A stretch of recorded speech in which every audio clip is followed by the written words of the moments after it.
I appreciate you having me, Joe. I hope yourself, your family, and all the listeners out there are having a great snowy weekend here in Pittsburgh, PA. Oh yeah, we're all gonna be using our snow shovels, but no snow shovels in the Superdome. They won't have to worry about that. Well, you'd hope not. Otherwise, we'd be talking about a different kind of story. That's right. That's right.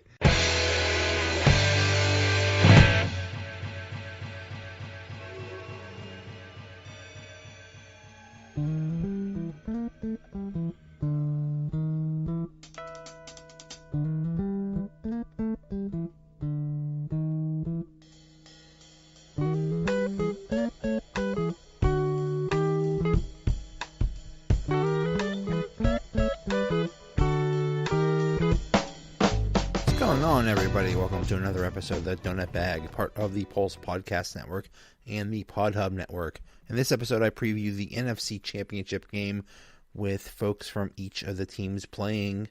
For the Saints, I talked to Bob Rose from Canal Street Chronicles, and for the Rams, I talked to Derek Ciapala from RamsTalk.net. The Donut Bag starts right now. It is Conference Championship weekend, and the Rams visit the Saints for the NFC Championship. With me to talk about it, returning, is Bob Rose at BobbyR2613, covering the Saints for Canal Street Chronicles and host of the Bayou Blitz podcast. Welcome back, Bob. I appreciate you having me, Joe. I hope yourself, your family, and all the listeners out there are having a great snowy weekend here in Pittsburgh, PA.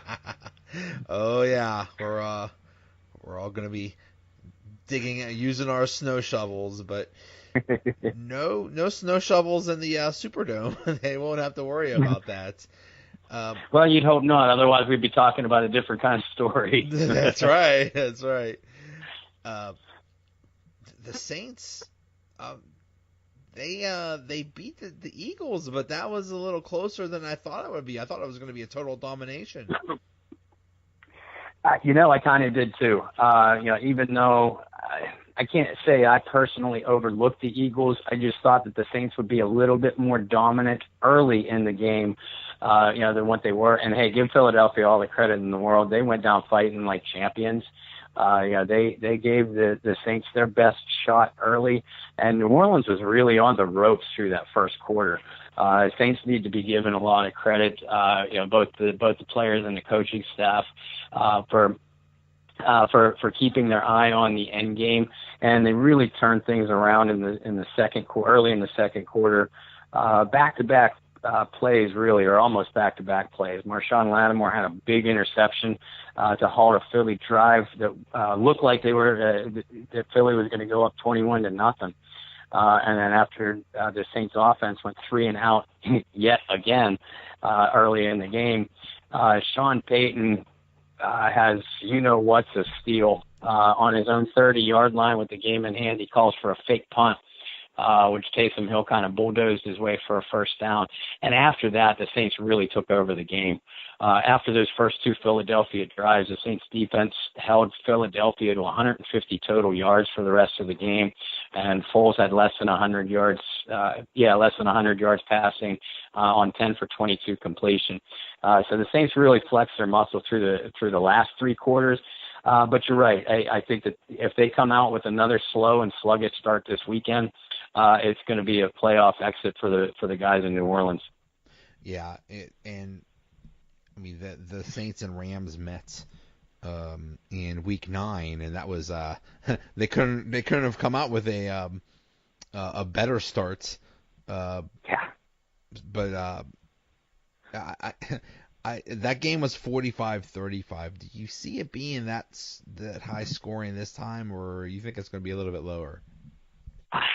I think it's possible that we could be facing another shootout. I mean, both teams are near or around the top 5 in the NFL in pretty much every offensive category. And the stars on both sides of the offenses, we could run down a who's who list. But I personally don't think it's going to be a high-scoring shootout again. I think it'll be close. I expect it to be close. But the Rams defense has played a lot better down the stretch than what they did early in the season. And not enough people give credit, in my opinion, not enough people give credit for the way the New Orleans Saints defense has played, especially over the second half of the year. And they really, they're the ones that turned the tide in that divisional playoff. The Saints defense was. Now, you're not going to hold the Rams in single digits or even in the low teens. And I don't think the Rams are going to hold the Saints in the single digits or low teens. But I would be surprised if either team reached the high 30s or low 40s again. Yeah, speaking of that Saints defense, they did suffer a loss last week in Sheldon Rankins. Is that going to hurt them a lot? Yeah, I think it will. And Rankins, in my opinion, and a lot of people's opinion, it was a big time snub when the Pro Bowl voting came around. If you put much stock into that kind of thing, but he has had a monstrous season.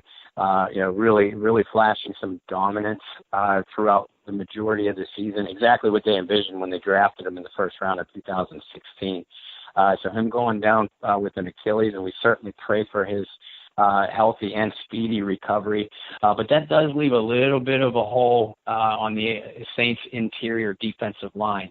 Now, fortunately, if you want to call an injury fortunate, it happened in a position group that happens to be probably the deepest on this Saints roster. You don't have a player the caliber of Sheldon Rankins to plug in there. But Tyler Davison and Taylor Stallworth have been excellent against the run all year long. David Onyemata has flashed some really nice potential as a pass rusher. And I expect some juggling of the defensive line alignments by coordinator Dennis Allen in passing situations. And we've seen this in the past. In passing situations, what they call their NASCAR package, they would move Cam Jordan inside from defensive end.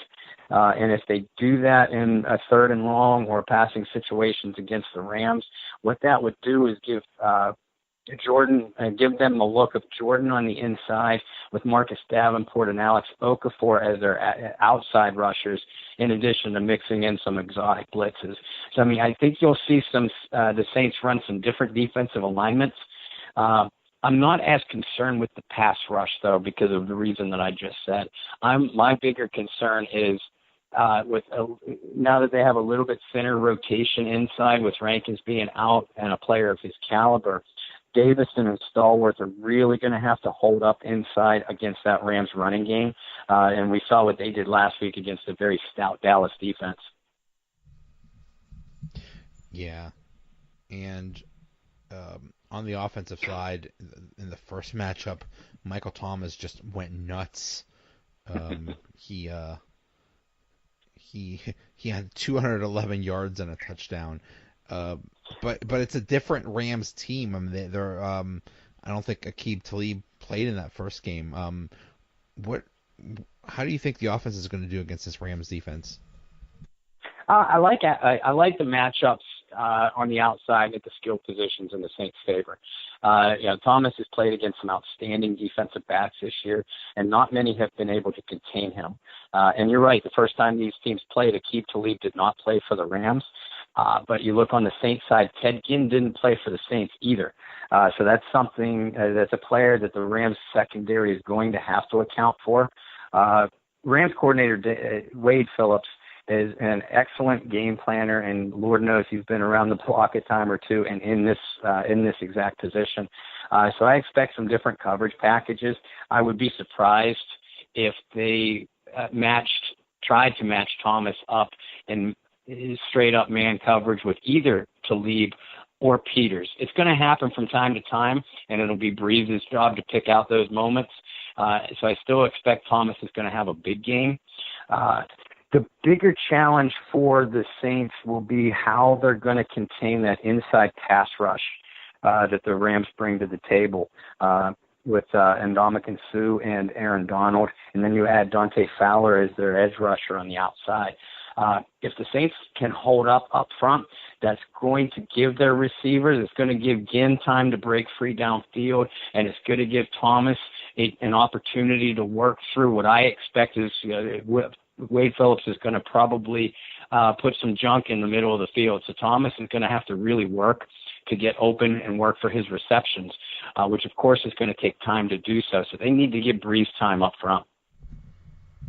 Yeah, that defensive line of the Rams is scary. So this is the second time they're playing, and usually when teams play a second time, it's a whole different game because they learn about what they did in the first game. So how do you think this is going to go? Coming into the Superdome, it's tough for any team to win, and the crowd and the Saints team is going to be really ratcheted up to a different level for this one. You look across the Saints coaching staff and some of their veteran leaderships. A lot of them have been in this position before.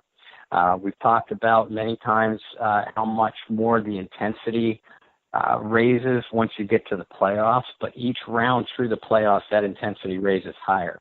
So we talked about Talib on the Rams side. We talked about Wade Phillips. Outside of that, you look down their roster and look at their coaching staff. There isn't a lot of people who've been in this position before, and now they're going on the road in one of the tougher places to play in the NFL.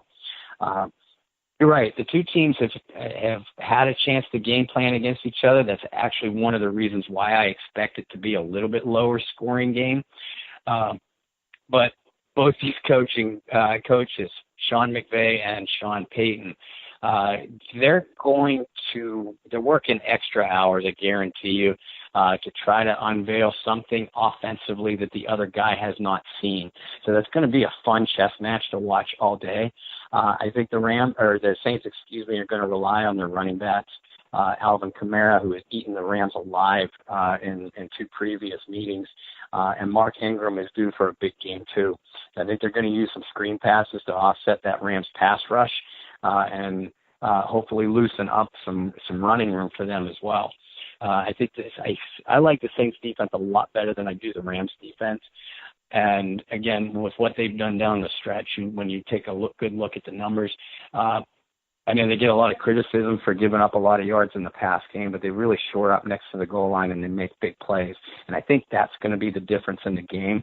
I predicted on my show last night that kind of put me on the spot and pushed me into making a score. But I have the Saints winning this one 30-28. Oh, yeah. Every prediction I see is either like a 3 or 4 point difference, either 27-24 or 31-28 or something like that. So I'm so excited. I think it's going to be a really good game. I think it could come down to like a turnover or something like that, and it could go either way. So I think it's going to be a really good game. Yeah, I do too. I mean, these two teams have basically been on a collision course since even the midway point of the season. I mean, you figure the first time that they played was in early November. The Rams came into that game undefeated, and the Saints came into that game with just one loss. Now both teams dropped a couple games down the stretch, but not much has changed. They've been sitting 1-2 in that conference, and really on the NFL standings all year long. And you always know when it's going to be time for a heavyweight clash, to borrow a boxing term, and it almost never fails to, almost always lives up to expectation. So I think that this is going to be a well-played football game. Expect some gambles from each side, but also some big plays. And yeah, it's going to have everybody on the edge of their seat, I think, from start to finish. Yeah, it's going to be really good. All right, sir. Welcome back. Thanks for coming on. Hopefully we talk next week. Bob Rose, covering the Saints for Canal Street Chronicles and host of the Bayou Blitz podcast. Thank you so much. Oh, I appreciate it, Joe. A pleasure being on with you guys. Thank you very much. It's championship game weekend, and the Rams are at the Saints.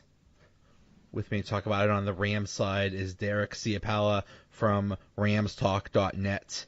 Derek, how are you? Fine. How you doing? Doing all right.